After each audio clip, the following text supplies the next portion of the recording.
Logotherapy and Viktor Frankl and logotherapy. Yeah, this is what we're going to talk about today because it's something that's incredibly important and also relatively interesting, or pretty interesting. It depends on what you're interested in and whatnot. But there is going to be more after the intro, as always. You know, as we are always doing it.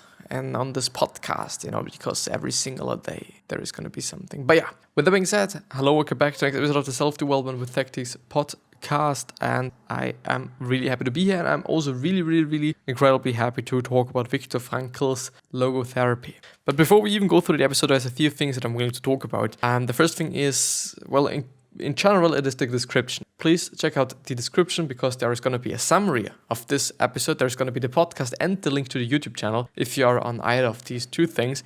And then there's going to be the music that you can add to the video or the podcast in the background so that it is a little bit more of a, first of all, personalized experience, and second of all, better experience. Maybe, because some people like to have background music, some people don't. And so you can choose. Either you're having it or you're having it not. Or you can also just choose the volume, whether it is a little bit louder or a little bit more silent, whatnot. You can change that and you can do something with that. But yeah, as you can see on the left side of the screen, here is the Very Well Mind article. And I think it is a pretty great article. And they always say that it is medically reviewed by somebody. This one is medically reviewed by Stephen Gans, MD, is board certified in psychiatry,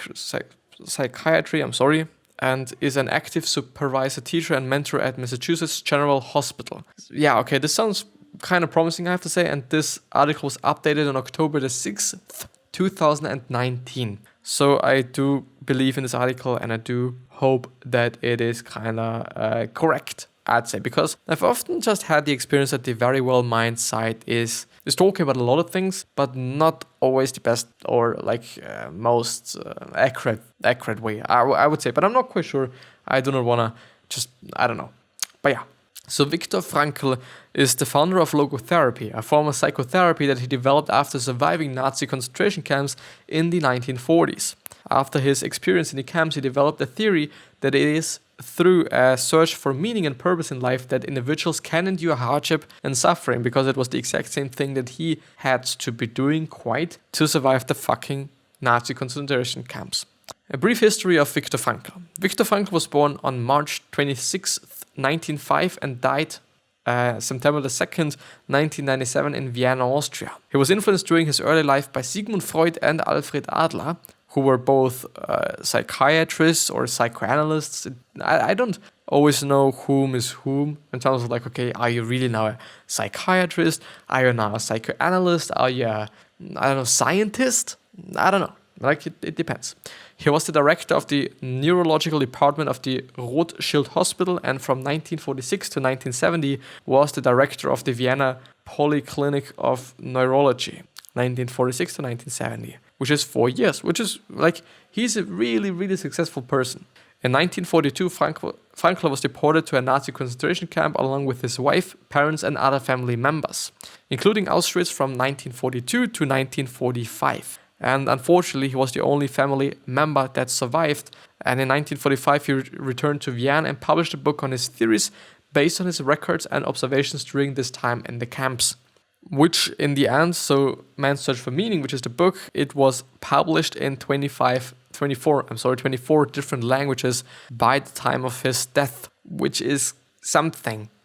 24 different languages. In general, Frankl wrote 30 books, lectured at 209 universities on 5 continents, and was the recipient of 29 honorary doctorates from universities around the world. 29 honorary doctorate. It is insane. He's having 29 fucking doctors, which is kind of cool, but based on the story that he had, it is also kind of understandable. And I think it is totally fine and it is totally right. And it, what this person had to go through is fucking insane. He was a visiting professor at Harvard and Stanford, and his therapy, named Logotherapy, was recognized as the third school of Viennese. In addition, Viennese therapy after Freud's psychoanalysis and Alfred Adler's individual psychology. In addition, logotherapy was recognized as one of the scientifically based schools of psychotherapy by the American Medical Society, American Psychiatric Association and the American Psychology Association. So this is like a little bit of an introduction to who he is, what he did, and whatnot. And it is insane because he did a lot. He accomplished a lot, and he was a really successful person. We on the very bottom of this article are also going to talk about criticism. So criticism that he had to deal with as well, not only in terms of the therapy, but also I think in terms of him, because the problem is that even though in 1945 the war ended, doesn't really mean that all Nazis are gone. Still, I think actually kind of the first, is it the prime minister? Or I'm not quite sure what it actually is. It's actually a person that's really high in position in the Austrian government was a Nazi after the war, which is like, what are you doing here? But anyway, understanding logotherapy. Frankl believed that humans are motivated by something called a will to meaning, which equates to a desire to find meaning in life. He argued that life can have meaning even in the most miserable of circumstances, and that the motivation for living comes from finding that meaning. Taking it a step further, Frankl wrote, "Everything can be taken from a man but one thing, the last of the human freedoms, to choose one's attitude in any given set of circumstances." Frankl believed that when we can no longer change the situation, we are forced to change ourselves, which is actually a relatively known quote of him. And if you're just Googling Viktor Frankl quotes, then this is probably going to be one of the first ones. But I think it is also, which is something that's quite interesting, it is also thought that the Stoics also had, like the believers of the Stoic philosophy or Stoicism as a philosophy, is quite interesting, because we can always choose. And this is also one of the reasons why I am just in the past few, maybe weeks or something, I've been often talking about that, like we can always choose, whatever is happening, we can always choose the attitude and how we are reacting to certain situations. It is just the case. We can always choose. Always. And this is amazing if you think about it. It is amazing that we are able to do so. The fundamentals of logotherapy. Logos in the Greek word for meaning, or is the Greek word for meaning, which means that helping a patient find personal meaning in life, which is kind of the exercise that you're kind of doing with your logotherapy therapist. Frankl provided a brief overview of the theory in man's search for meaning. Yes, he did. He really did. The core properties or the core thoughts of logotherapy are, the first one, each person has a healthy core. The second, one's primary focus is to enlighten others to their own internal resources and provide them tools to use their inner core. And the third, life offers purpose and meaning, but does not promise fulfillment or happiness. It is kind of difficult, especially the last one, I would say. Life offers purpose and meaning, but does not promise fulfillment or happiness. I'm not quite sure, even though I think that with purpose and meaning in life, there comes happiness and also fulfillment to some degree. Not entirely, not necessarily entirely, but kinda, I would say, but my opinion. But also it is kind of like, is it really doing that? Is life really giving you purpose and meaning? Or is it just a matter of finding that? Or just if we think this is the truth, then it is about seeing it, I guess. If it is just there, but we are not seeing it, then it is not there. But if it is there and we are seeing it, it is indeed there. So, yeah. Methods of finding meaning. Going a step further, like there's 3 methods. The first one is by creating a work or doing a deed. The second, by experiencing something or encountering someone, which has definitely been the case in the concentration camps, I guess, which is the experience part. The third one is by the attitudes that we take toward unavoidable suffering. Yeah. An example that is often given to explain the basic tenets of logotherapy is the story of Viktor Frankl meeting with an elderly general practitioner who was struggling to overcome depression after the loss of his wife. Frankl, and this is now the point of this quote-unquote story, helped the elderly man to see that his purpose had been to spare his wife in the pain of losing him first. Or the pain of losing him first. And if you think about it, and this is kind of what I've immediately just seen, is that it is a way to just reconstruct the whole thing into a positive way. Kinda. Because if you think about it, like, it is the exact same situation, but you're thinking about it in a different way. Your reaction to this thing is a different one, You're not feeling like, well, everything is so bad, but it's more or less like, it can also be good. If I'm viewing it as something quote unquote good, or if I'm just trying to find the purpose in that or the meaning in that. I think there it is actually more about meaning than it is about purpose. Yeah, actually pretty interesting. Logotherapy consists of 6 basic assumptions that overlap with the fundamental constructs and ways of seeking meaning listed above. And so there's 6 now, and I'm going to go through them. The first one is body, mind, and spirit. The human being is an entity that consists of a body, soma, mind, psyche, and spirit, which is nous or nous, which is like always in brackets. Frankl argued that we have a body and mind, but the spirit is what we are, or our essence. Note that Frankl's theory was not based on religion or theology, but often had parallels to these. Okay. The second, life has meaning in all circumstances. Frankl believed that life has meaning in all circumstances, even the most miserable ones. This means that even when situations seem objectively terrible, there is a higher level of order that involves meaning. The third, humans have a will to meaning. Logotherapy proposes that humans have a will to meaning, which means that meaning is our primary motivation for living and acting and allows us to endure pain and suffering. This is viewed as differing from the will to achieve power and pleasure. Well, yeah, even though I kind of feel like the will to achieve power and pleasure, and especially pleasure, I think isn't it also some kind of a purpose or meaning? The meaning of finding pleasure or achieving pleasure? Isn't this just possible or whatnot? I would say so. Freedom to find meaning. Frankl argues that in all circumstances, individuals have the freedom to access that will to find meaning. This is based on his experience of pain and suffering and choosing his attitude in a situation that he could not change, i.e. the concentration camp. The fifth one, meaning of the moment. The fifth assumption argues that for decisions to be meaningful, individuals must respond to the demands of daily life in ways that match the values of society or their own conscience. How are you pronouncing that? Where is it? Conscience. They're saying it with an A. Conscience. Whatever. It is Conscience.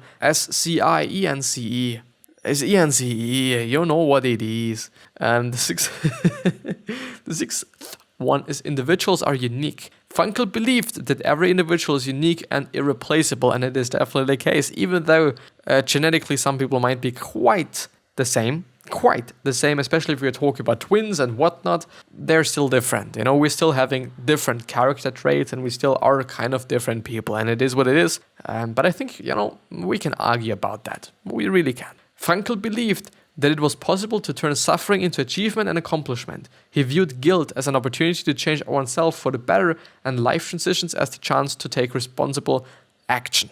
And there's 3 ways now, and we actually we have quite ended this one, and we're only 15 minutes in. I might be actually way too fast, but I'm not quite sure. I'm always kind of feared that I'm not going to be able to finish it, and that I'm having to kind of split it into 2 episodes, which is something that I do not like to be doing, because it kind of feels not good or something. I don't actually know why, but it kind of just not feels good if I'm having to split them up, and then you also have to watch 2 episodes or listen to 2 episodes, and there's going to be quite a lot of what is it called? Bluff? Is it called bluff or buff? Bluff? Things that you don't need, probably, if I'm doing that, but I'm not quite sure. But I actually have to plug in my PC now, because I do not want it to go off, because then everything is probably broken. Kinda broken, at least. So the first step to logotherapy in practice is the reflection. The reflection is aimed at helping someone focus away from themselves and toward other people, so that they can become whole and spend less time being self-absorbed about a problem or how to reach a goal. What I've also just seen before, but I wasn't quite sure about it. I'm seeing now, especially now, that it is also about focusing on other people rather than focusing on oneself. Which is incredible, by the way, which is an incredible thing to do, because if you're doing that, there's definitely gonna be meaning. If you're focusing on providing something to other people that is fucking amazing, then it creates meaning and it creates purpose. The purpose of quote unquote trying to help somebody doing something. It is pretty cool. The second one is paradoxical intention. Paradoxical intention is a technique that has the patient wish for the thing that is feared most. This was suggested for use in a case of anxiety or phobias in which humor and ridicule can be used when fear is paralyzing. For example, a person with a fear of looking foolish might be encouraged to try to look foolish on purpose. Paradoxically, the fear would be removed when the intention involves the thing that was feared most. And I kind of have to say that it just kind of makes sense also. The third one and the last one is Socratic dialogue. Socratic dialogue would be used in logotherapy as a tool to help a patient through the process of self-discovery through his or her own words. In this way, the therapist would point out patterns of words and help the client to see the meaning in them. This process is believed to help the client realize an answer that is waiting to be discovered. And there I'm definitely seeing the parallels to cognitive behavioral therapy, which is all about noticing your behavior. And this is just also behavior, or also negative thoughts, negative behavior. And this is also probably also negative behavior if the therapist is pointing out patterns. I'd say at least, because it is also what they're talking about down there, which I didn't thought was that interesting. But there are definitely certain techniques of logotherapy that are used or are kind of similar to things that are used in cognitive behavioral therapy or acceptance and commitment therapy, which is first of all CBT and also ACT. Criticism. In this way, it was felt that the therapist diminished the patient's responsibility in finding solution to problems. It is not clear, however, whether it was a fundamental problem of logotherapy or a failing of Frankl as a therapist himself, as he was said to be arrogant in his manner of speaking to patients. In this way, it may be that logotherapy argues that there are always clear solutions to problems and that the therapist has the task of finding these for the client. However, Frankl argued that logotherapy actually educates the patient to take responsibility. Regardless, it is clear that in the application of Frankl's theories, it is important to highlight that the patient must be a participant rather than a recipient in the process, which, at least in my point of view, is something that's incredibly important since it is a process and it is not what the therapist should be doing to you. I know it should be something that you are doing because it is about you, because it is about changing you, because it is about helping you and not really the therapist. A systematic review of research evidence pertaining to logotherapy conducted in 2016 found correlations or effects pertaining to logotherapy in the following areas or for the following conditions. Correlation between presence of meaning in life, search for meaning in life, and life satisfaction and happiness. Lower meaning in life among patients with mental disorders, search for meaning and presence of meaning as a resilience factor. Correlation between meaning in life and suicidal thoughts in cancer patients. Effectiveness of logotherapy program for early adolescents with cancer, effectiveness of logotherapy on depression in children, effectiveness of logotherapy in reducing job burnout, empty nest syndrome. Frankl believed that many illnesses or mental health issues are disguised existential angst, and that people struggle with lack of meaning, which he referred to as the existential vacuum. Yeah. And also, the people from Very Well Mind pointed out something, which is logotherapy in everyday life. So how might you apply the principles of logotherapy to improve your everyday life? So create something. Just as Frankl suggested, creating something, for example, art, gives you a sense of purpose which can add meaning to your life. And I think it is the exact same thing that I'm doing with the fucking podcast. I'm doing nothing more than just making something and trying to provide something for other people as well. Develop relationships. The supportive nature of spending time with others will help you to develop more of a sense of meaning in your life. Find purpose in pain. If you're going through something bad, try to find a purpose in it. Even if it is a bit of mental trickery, it will help you to see you through. For example, if your family member is going through medical treatments for a disease, view your purpose as being there to support that person. Understand that life is not fair. There is nobody keeping score, and you will not necessarily be dealt a fair deck. However, life can always have meaning, even in the worst of situations. Freedom to find meaning. Remember that you are always free to make meaning out of your life situation. Nobody can take that away from you. So focus on others. Try to focus outside of yourself to get through feeling stuck about a situation. And the last one is accept the worst. When you go out seeking the worst, it reduces the pain or the power that it has over you. Even though it is so pessimistic, and I don't actually like that. I really don't like the last point. I think you should, because the man who suffers before it is necessary suffers more than necessary, as Seneca said. So, but I still understand it. It is difficult. It really is quite difficult. But yeah, anyway, this is going to be the end of the episode, and I really hope that I've been able to just share something with you that is interesting and that is maybe valuable to you. So I'm hopefully going to see you the next time. Please consider subscribing to the podcast and or the YouTube channel. I would appreciate that. But yeah, I wish you the best health, happiness, and all success, and I also hope that you're going to remind yourself on how you're going to be remembered, which basically means your legacy. 3 other questions that I'm having for you are: why are you here? What are you trying to change? And what is bothering you the most? These 3 are important because they can show you your purpose and maybe even a business idea. And with that being said, I'm hopefully going to see you the next time.